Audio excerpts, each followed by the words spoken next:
you're making it harder to let me go. I'm making it easy, I'm making it easy to let you know. You're making it harder, you're making it harder. Pull off the plastic shade, looking out the window of the plane, wondering what's below and if the people feel the same pain that I feel without you. Pain that I feel. I really got to let you know it's really hard to let you go. I really got to let you know it's really hard to let you go.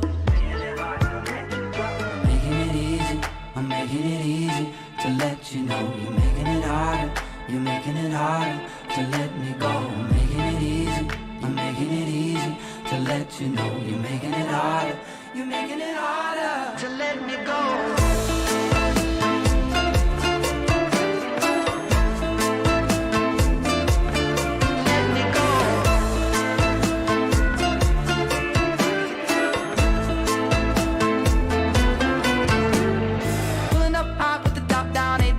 Gonna make you sweat. I can use a cloud right about now, drag me out like cumulus. Rain that I feel without you. Rain that I feel. I really got to let you know it's really hard to let you go. I really got to let you know it's really hard to let you go. I'm making it easy to let you know. You're making it harder, you're making it harder to let me go. I'm making it easy, I'm making it easy to let you know. You're making it harder, you're making it harder to let me go. Let me go. Let me go. Let me go.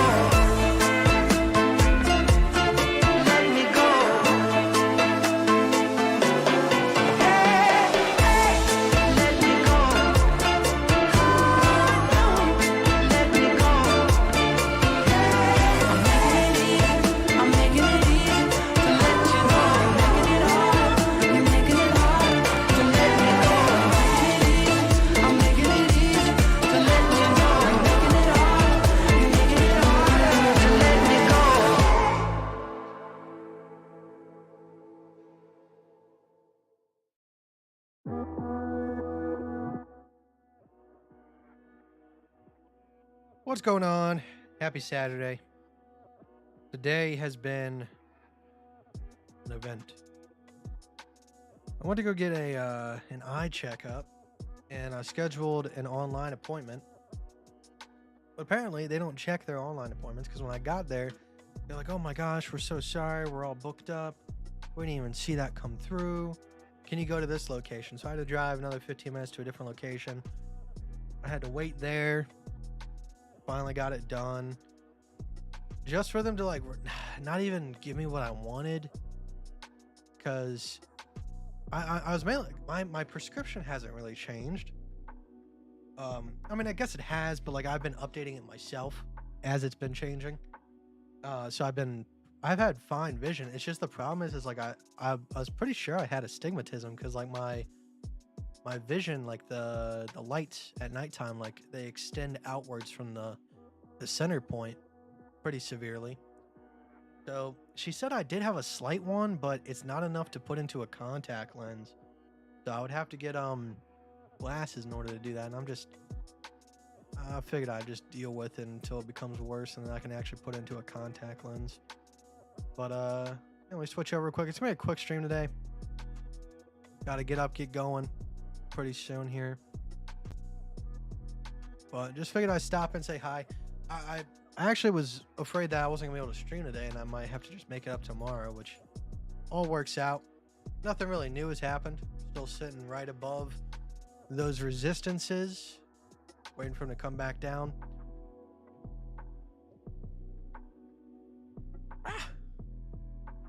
But no, still rocking and cruising. Ketone levels off the charts. I changed it up today. I didn't get McDonald's today. I got Raising Cane's. I'm so happy. Like, I don't know how many Raising Canes are in Virginia, but as far as I knew, there was only like 2. There was one in the city of Richmond, like on the college campus, which is difficult to get to for like parking and all that. So it wasn't worth going to that one.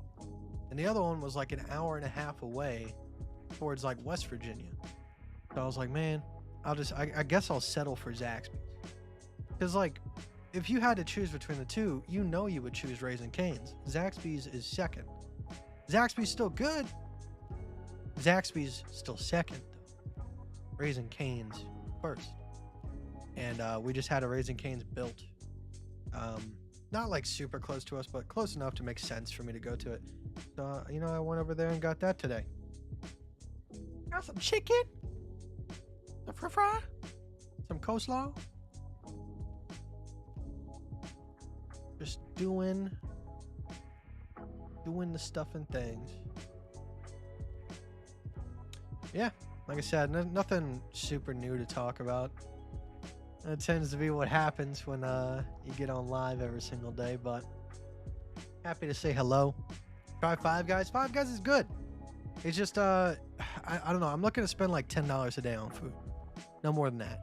Like if you go to Five Guys, you're spending like $20. Because like the regular fry is like $6 because they give you an entire bag. It's like another like $1.50 for a Coke, and then it's $10 for the burger. It used to be that if you got a grilled cheeseburger, it would be like $6 or $7, and it tasted way better than a regular cheeseburger. But now, they changed their prices, and now it costs $10 for the same thing. Look for the larger ABC left on SPY. You're talking about the bullish one, right? Or are you talking about a bearish one? You're talking about the one that might happen if we go further up here? That's quite a bit bit away. And I do, if you're talking about the bullish one, we've known about that one for quite a long period of time. But like I said, this is a year-long downtrend, and yes, we do have this ABC kind of calling that this could be potentially the next low of this gigantic uptrend, but doesn't mean that we're not going to see retest to the downside, and just kind of confirming that. I mean, during the 2008 financial crisis, we had an ABC bottom when everything was said and done, but we kind of sat along the support that the A set in place for almost another year until things got going.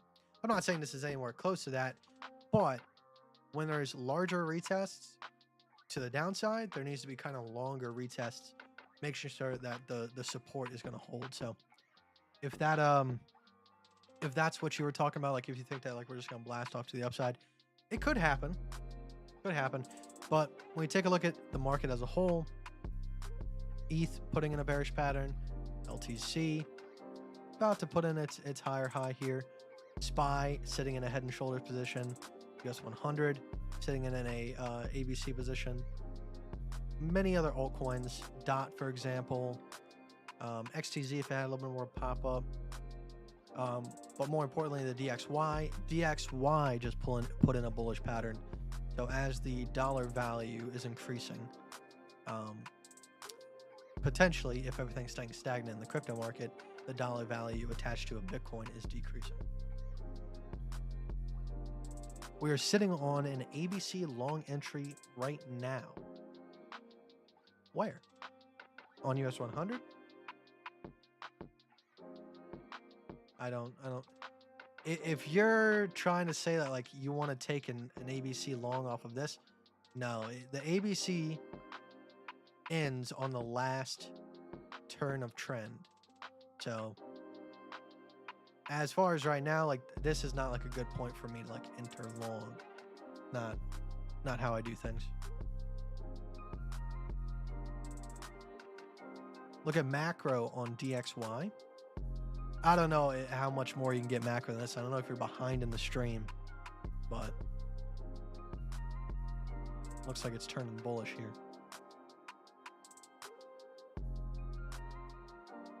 On SPY, Once again, if you're saying that this is what you're entering on, that's not how I do things. So, not something I'm looking forward to getting into. This is where I would be looking at my ABC from.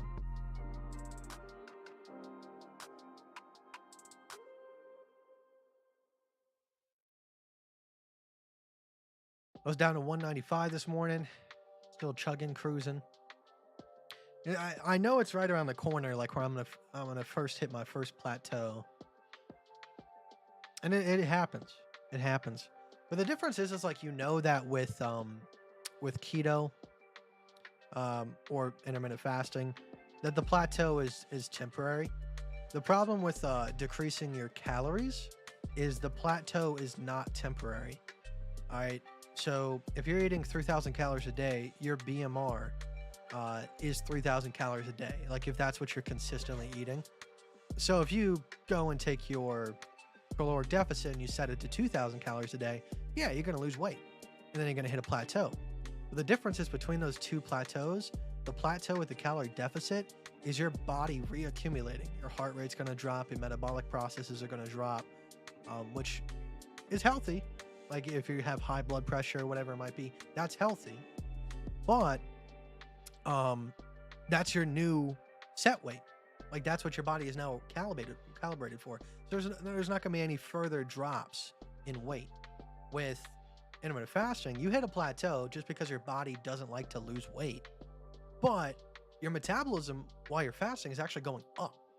So therefore, it's going to balance that out and you can continue to lose weight. Now, if you do the 2-day on the DXY, there's a very large bearish ABC. 2-day.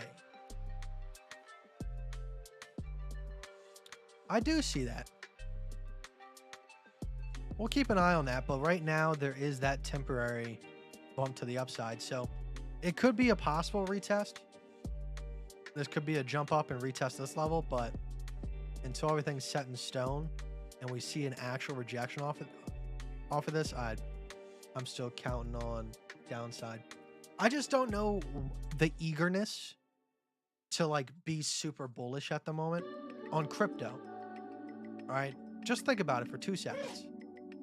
We're in the bear market. All right, the halvening has not hit yet. Therefore, Bitcoin is somewhat inflationary at the moment. And without major attraction in the market, which there isn't right now, there isn't. All right, you don't see major news outlets talking about it every single day. That's going to prevent price from going to like crazy highs. All right, like I said, retests inevitable, but until the halvening hits and we switch to that deflationary type of market where we really don't need attention for the price to go up, that's when I can get bullish.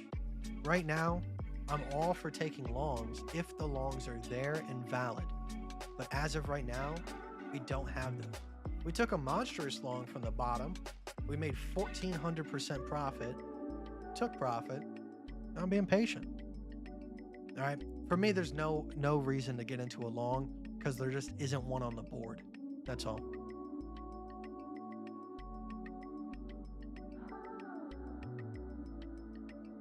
How about KDA, huh?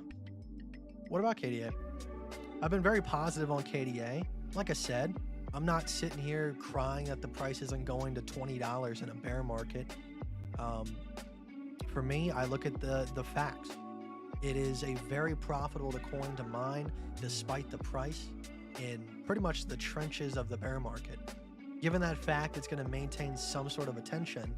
And then as the halvening hits for BTC, people are going to start holding onto their coins that they're mining, cause a supply shock. And then obviously the traders are going to try to get their hands on it. Price is still going to go up. That's usually how this happens. Just being real with it. All right. I'm sure there's a lot of people in 2018 when we had that spike to 14K that were calling for the next bull market, but we just didn't have the halvening yet. It wasn't in the cards. So why try to front run something when the math is there? All right. Just being real.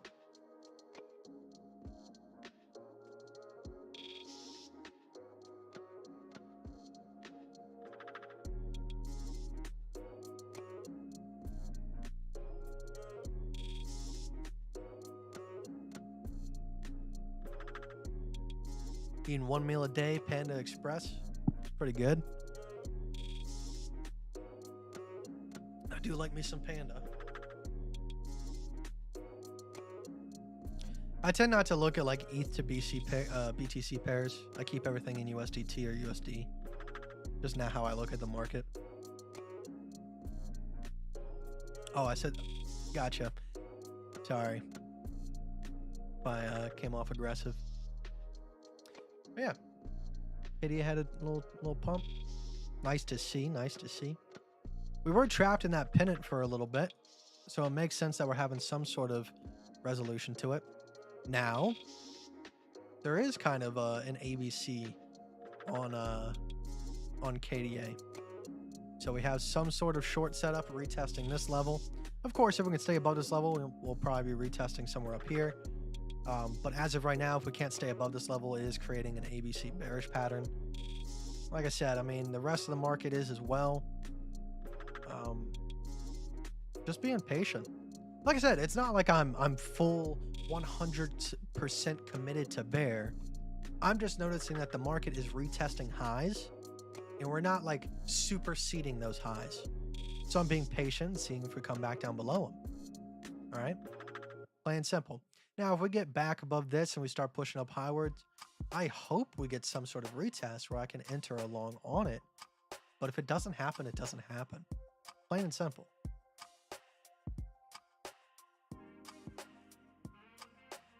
Chocolate, what's going on, man?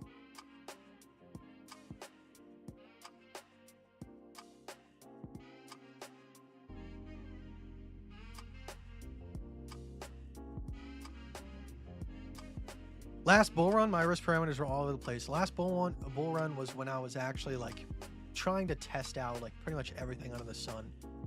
I wasn't keeping meticulous track of like stats or anything like that. I literally just threw shit at a wall and see what stuck. That's when I tried pretty much everything. I tried Market Cipher. I tried a little bit of Elliott Wave. I tried Gone Fans. I tried being the Fibonacci guy. I tried everything. And I say this again, you can find success in pretty much any trading strategy as long as there's a strict set of rules that you're following. And you kind of go by the basic golden rule of trading. You take your R&R, your average win rate, and make sure that your R&R, which your average R&R of a win is, and you make sure that it's decently higher than what your R&R needs to be to break even. And you're good to go. So as long as all that fits, you're good. But the problem is that during the last bull market, I was on 5-minute charts. I was on 1-minute charts, because a lot of these strategies, they give you this false sense of like Superman, that with this $1,000 indicator that you bought from some guy claiming that it was gonna be the best thing on God's green earth, you felt like you couldn't miss a trade. That if you missed a single move, whether it was up, down, it was your fault. And the problem is you're going to run your adrenal glands dry. You're going to be just absolute wreck after a couple months. And the problem is that you're going to probably have some good spurts of growth due to just mismanagement of risk. All right, because it's bound to happen. All right, a person that is a degenerate gambler is bound to have some sort of winning streak at some point. It's just statistical.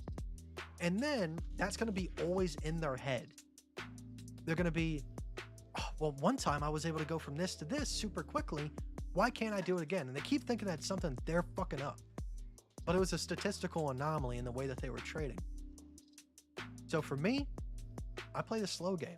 Make sure I'm doing things right. I'm patient when I need to be patient. I'm not trying to rush anything.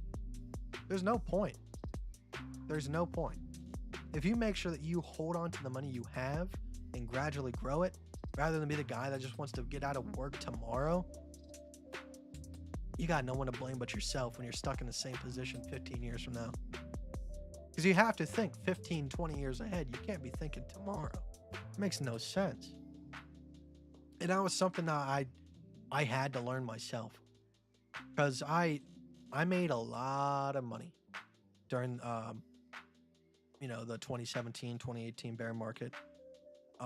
Bull market. And then I started actually learning how to trade throughout like the 2019 retesting market. and I was just trying to go way too damn fast. There is a time and a place. Like if we're past the habiting and we're breaking those macro resistances, yeah, motherfucker, take some breakout trades. Compound that shit. Set aside some money and compound the shit out of it. But don't get carried away when things start to slow down and think that you're going to continue that same trajectory that that account had. You got to go through it in order to understand it.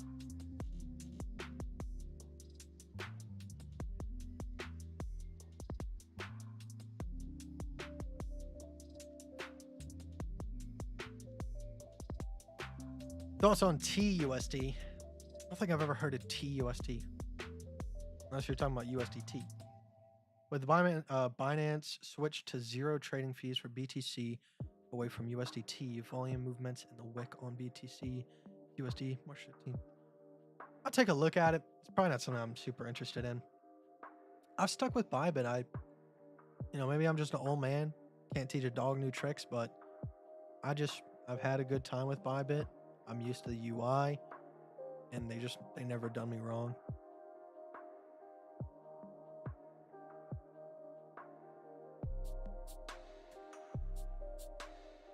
I got Fish a shock collar. Ooh, ah!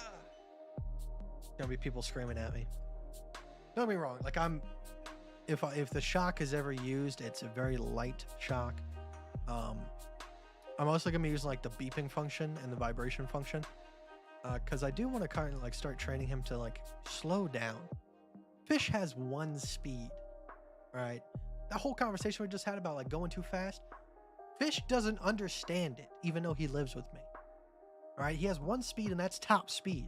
Whether it's going up the stairs, down the stairs, outside, no matter where he goes, he is sprinting top speed. I'm afraid one day he's gonna break his leg or something. That's how fast this man moves. So I'm gonna try to like get him to settle down, like, and walk with me rather than like sprint.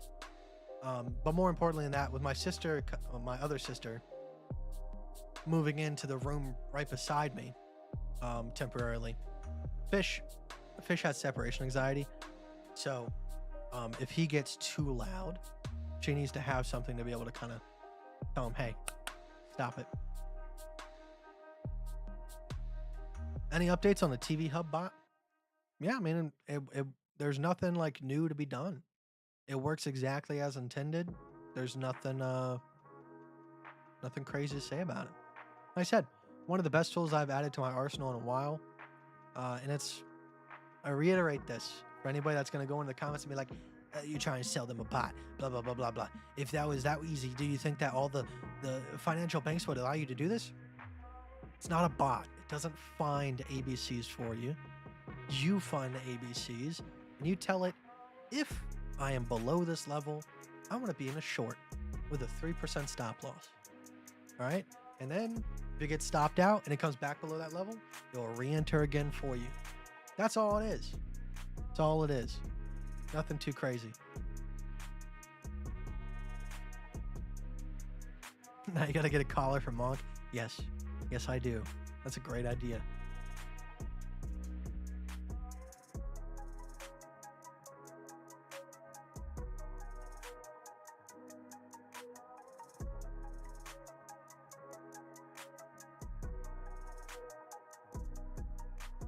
I have tons of toys for him.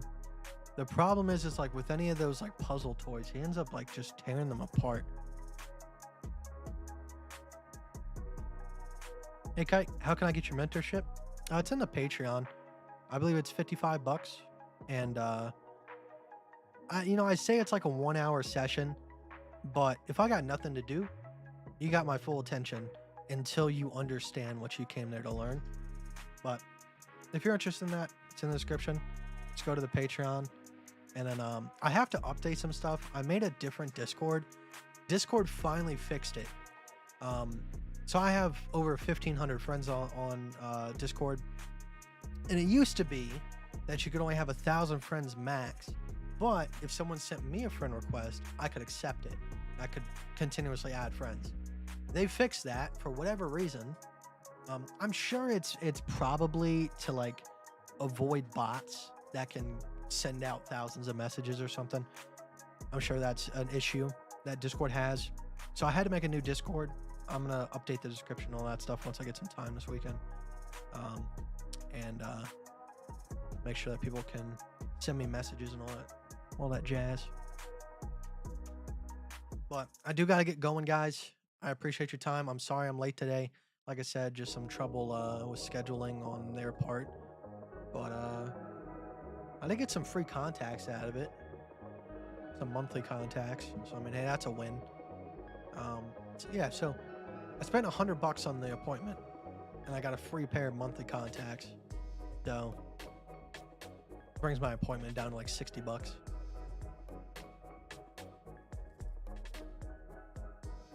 But alrighty, guys, let's go ahead and say we gotta do Wordle. We have to do Wordle. No way around that.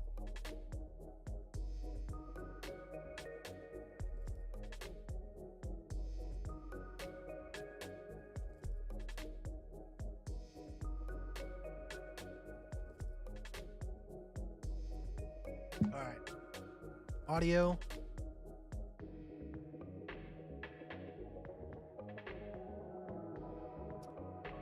Snake. All right, so we have A is the first letter.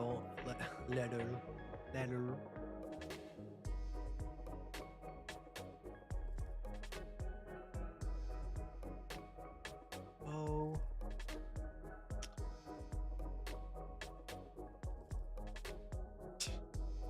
Let's see if that. Okay, so I'm guessing N goes as the third letter.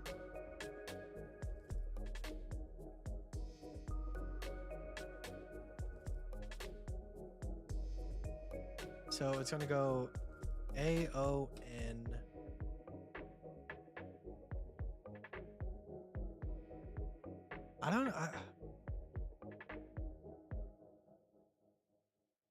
I guess. Is there two A's?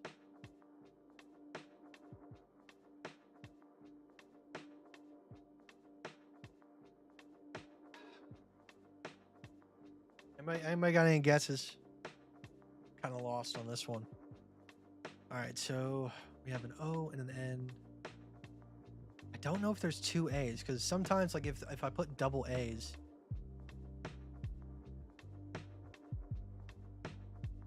Aaron? I don't think you can do names. Yeah, you can't do names. It has to be like objects, like or something like that. I don't think it can be names or places.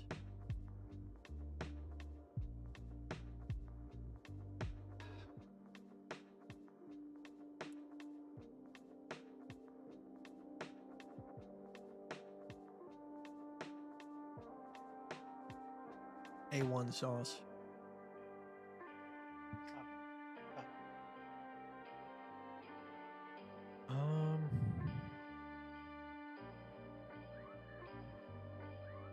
Apron?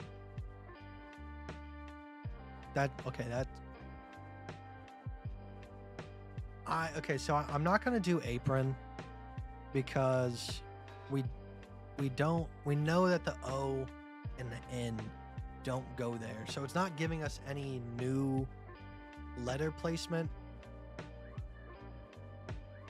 and it's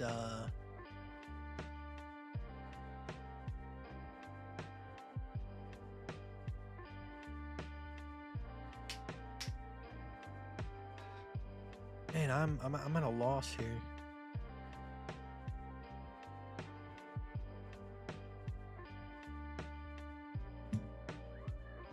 AM.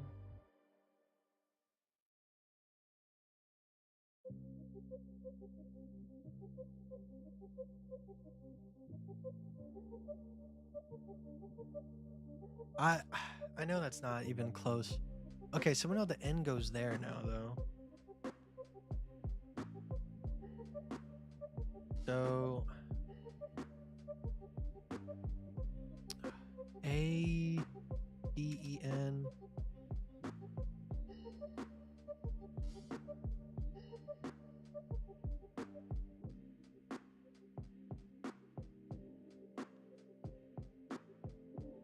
I don't think this is right.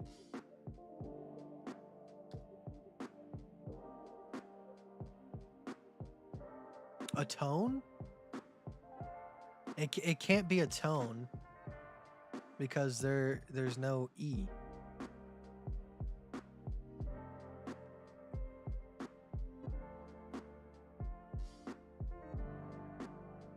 Now we know for sure that the O goes there. All right, let's just start like fat finger and stuff here. APONL. B. AHON. Along? That definitely, I mean, that fits. Fuck. So what was it? It was agony? Well, there goes our win streak. Along was a good try. Along was a good try. Had the right, it had G in it. Shoot. But all right. With that devastating loss, we'll end today's live stream. All right, guys. Have a good day. Let's go and do the thing. Sign off. And I'll see you guys. I might see you guys tomorrow. If, you know, maybe for like 30 minutes to an hour. But Sunday is my rest day. So if not, I'll see you on Monday. But okie doke. You guys ready?